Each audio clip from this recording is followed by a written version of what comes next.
Good afternoon, everybody. It is a pleasure to be here.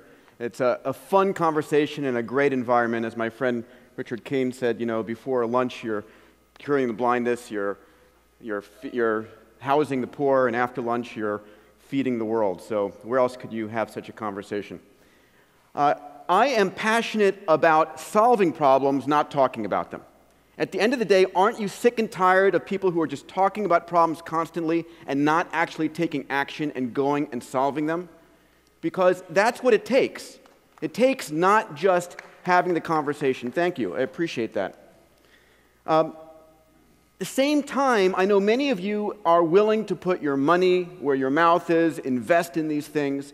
And one of the things I'm looking to try and do is make those philanthropic investments far more efficient and far more leveraged. Imagine, if you wanted to solve a problem, and you had a certain number of dollars to try and solve that problem, either yourself, your company, your community, your foundation, whatever it is, if you would pay those monies directly to the person after they solved the problem, how good would that be? Better yet, if the money that you put up was matched 10 times or 50 times by the entire world to solve the problem you were passionate about. And better yet, what if on top of that, when you created this kind of an incentive, you had not one solution to your problem, but 30 or 40 or 50 solutions to your problem that then fought it out in the commercial markets to really create an amazing ecosystem of solution. So there is a way to do that, and it's called incentive prizes.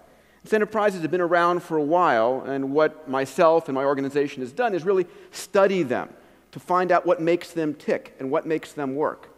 So the prize that got me going was this prize. In 1919, a Frenchman, Raymond Ortegue, who was born in Paris, you see him on the right over there, and moved to New York, put up a $25,000 prize for the first person to fly between New York and Paris, or Paris and New York.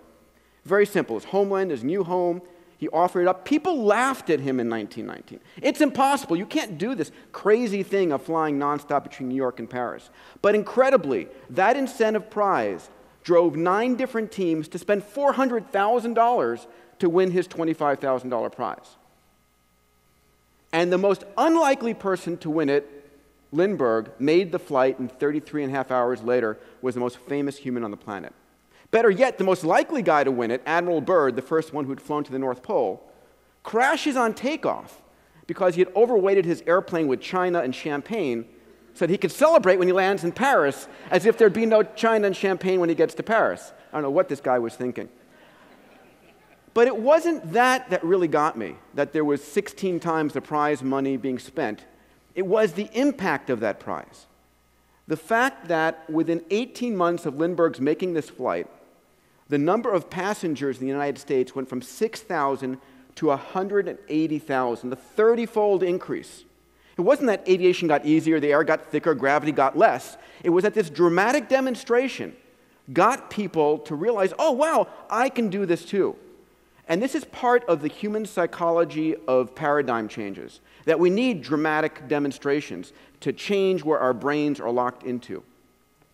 So it was based on that my passion, I'm a 9-year-old kid inside who's wanted to go to space all my life. And I gave up on NASA being the way that I was going to get there.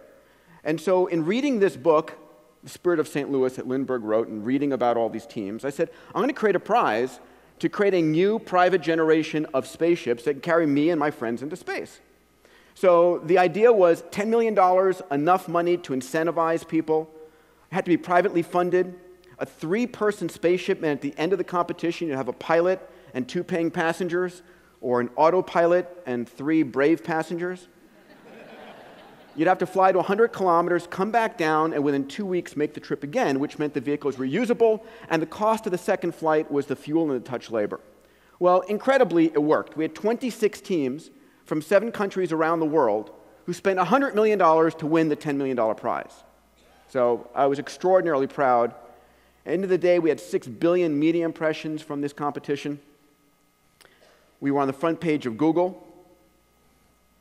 And the winning vehicle, Spaceship One, is now hanging in the Air and Space Museum right above the Apollo 11 capsule and next to the Spirit of St. Louis airplane that inspired it in the first place. How cool is that? Thank you. Now, the thing that makes these kinds of breakthroughs possible are two key factors that, if you remember nothing else, remember these two things. There are now something in the order of 1,500 billionaires on this planet who have the wealth and the capacity to do what only governments could do before. At the same time, exponentially growing technologies, nano, info, bio, and so forth, are enabling small teams of people to do what only governments could do before. So on the left side here, you see the X-15 program, which in 2004 dollars, about $1.5 billion, thousands of people worked on this to fly one person to 100 kilometers. Fast forward some 40-odd years, 30 years, and you've got the Spaceship One program that carried 3 people, not one person, to a higher altitude, and it was built by 20 to 30 employees on the average, backed by Paul Allen, one person, won by Burt Rutan. The difference of what a small team can do today that only a government could have done 30 or 40 years ago. Repeat that over and over again. Here's another example. The U.S. Defense Department has wanted autonomous vehicles to be able to drive point A to point B to carry supplies to a war front. Without having people in the vehicles, they wanted these autonomous vehicles to do this. So between 1980 and 2000, the Defense Department spent $200 million with the major defense contractors trying to get them to build autonomous vehicles. The best that they did were vehicles that traveled 3 to 5 miles per hour, but the hardest 5% of the trip, they needed a person in the loop. After 9/11 occurred, DARPA, the Defense Advanced Research Projects Agency under Tony Tether, put up a couple $1 million prize for the first team that could go 130 miles with an autonomous vehicle at an average speed of 35 miles an hour or more. They had something like 80 different vehicles enter the competition, something like 25 actually run the competition, and in the second year, Stanford won the competition, and the vehicle was built by a group of 30 grad students in 12 months, spending $500,000. So the difference, and here they are, the Stanley vehicle, the difference is 20 years, $200 million are great defense contractors, and 1 year, $500,000 and a couple of dozen grad students. It's sometimes experts or people who can tell you exactly how something can't be done. And it really takes a fresh, innovative approach to take a completely different way of looking at things. And of course, these grad students built on the past failures and so forth, but there is a gem in how these incentive prizes can bring new thinking from orthogonal locations to the marketplace. So, based on these prizes, we built an organization called the X Prize Foundation. And our mission in life is to bring about radical breakthroughs for the benefit of humanity. To find out where are the world's biggest challenges that are stuck. Put up a large incentive purse of $10 million or more. And incentivize the smartest thinkers, people who never got a college degree but have a brilliant idea, to come in and solve that problem. And we say, I don't care where you're from, what you've ever done before, where you went to school. If you solve this problem, you win. This is the hallmarks of an X Prize. They're highly leveraged. You get 10 to 40 times the amount of the prize purse spent by the teams cumulatively to win the prize. You only pay the winner. How cool is that? And at the end of the day, you get not one solution, but hopefully a dozen different solutions to solve your problem. And this was the leverage we got. St. Louis gave us $2.5 million to kick off the idea. The Ansari family, for which we named our first X Prize, the Ansari X Prize, put up the prize purse. We leveraged that to $100 million of team expenditures, and over $1 billion been invested in this personal spaceflight market since then. We built a great board of trustees, and our Vision Circle members, our largest benefactors, people who are really self-made individuals. And I'll just show a short video to give you a flavor of some of the thinking that they have about incentive prizes. X Prize to me is all about the new Nobel. It's about celebrating innovation and making technological advances that today don't exist in a collaborative and open environment that really stimulates learning and really stimulates achievement. A lot of companies have sponsor a variety of things, just as kind of marketing to support their brand and whatnot. Sometimes sports teams, sometimes sailboats. I knew that we never wanted to do something so conventional at Google. I thought if we were ever to sponsor something, it should be something ambitious. By sponsoring the Automotive X Prize, it gives us an opportunity to perhaps tell consumers a little bit more about just who we are as a business and what we think. And sort of the innovation that we try to bring to our business is somewhat reflected in the personality of this prize.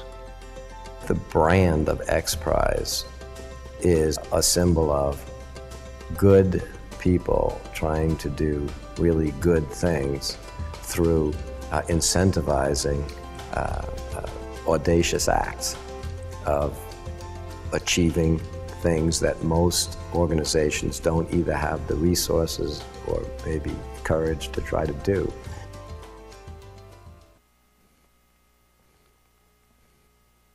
So we are now looking at designing these X Prizes in 4 areas that you see here: life sciences, energy and environment, global development, education, and exploration. We also have something called X Prize Labs. These are graduate level programs we currently have at MIT, USC, University of Washington, and IIT Bombay, where we teach graduate students to think about what are the root causes of the problems and to have them design incentive prizes. And the best ideas we bring forward to our board of trustees and look at launching. So a great X Prize has the following attributes. We target a market failure where things are stuck, looking for clear, objective, measurable rules. A visionary, bold, audacious goal, but that's hard but attainable. We're looking for something that's doable in 3 to 8 years.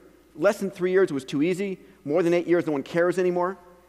Making sure there's a back-end business model. I'm a libertarian capitalist, so I'm always looking for what's the business engine that's going to drive this industry after it's gotten launched. Open to teams around the world. If we do our job right, we attract maverick thinkers, people you would have never, ever thought could solve this problem, or if you were an investor that you would ever find because they came out of Romania or India or someplace that you might not know about. We make the teams into heroes. We help them bring new capital to the market. And our goal at the end is to change the paradigm of what is possible.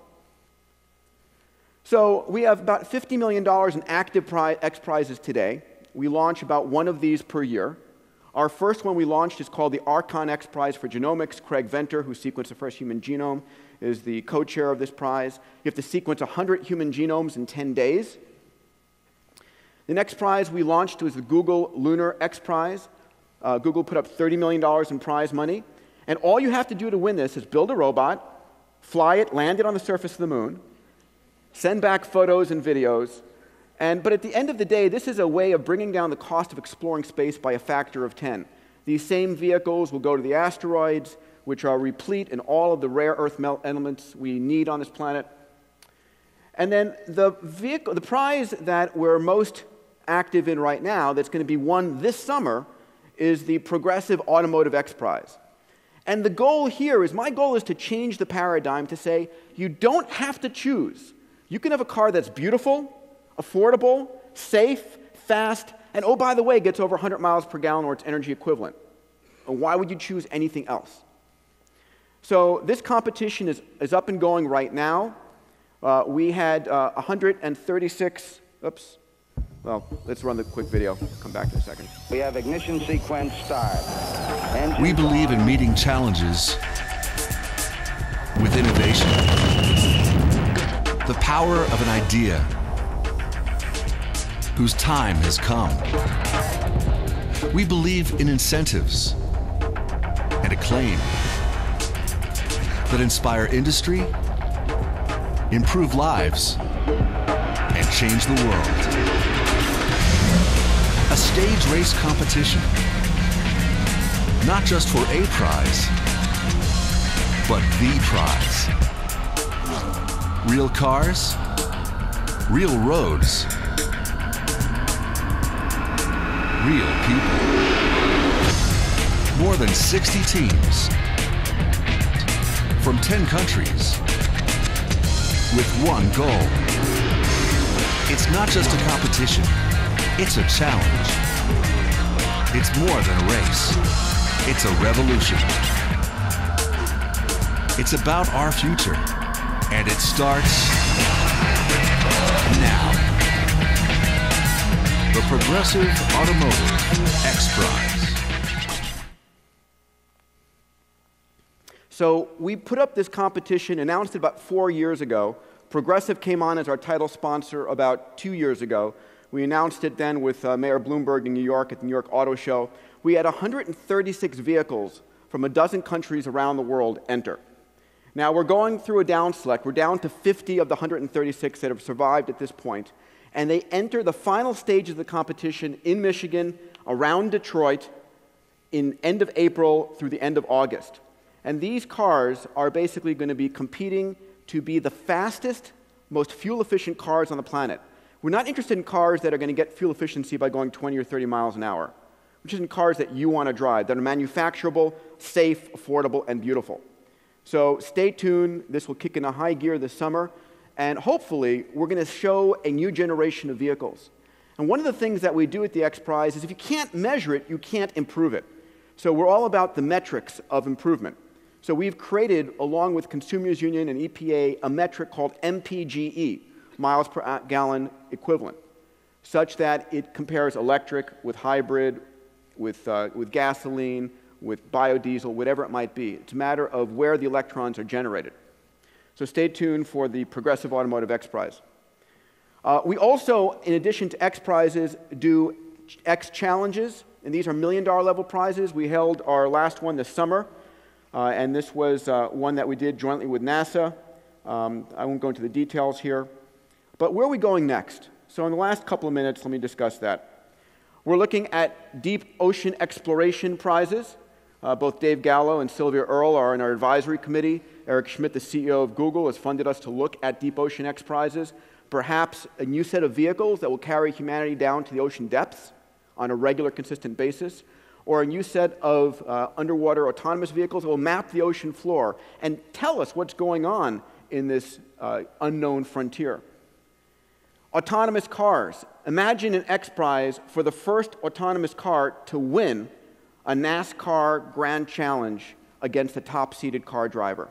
To drive a new generation of vehicles. It turns out humans are the worst control systems to drive your car.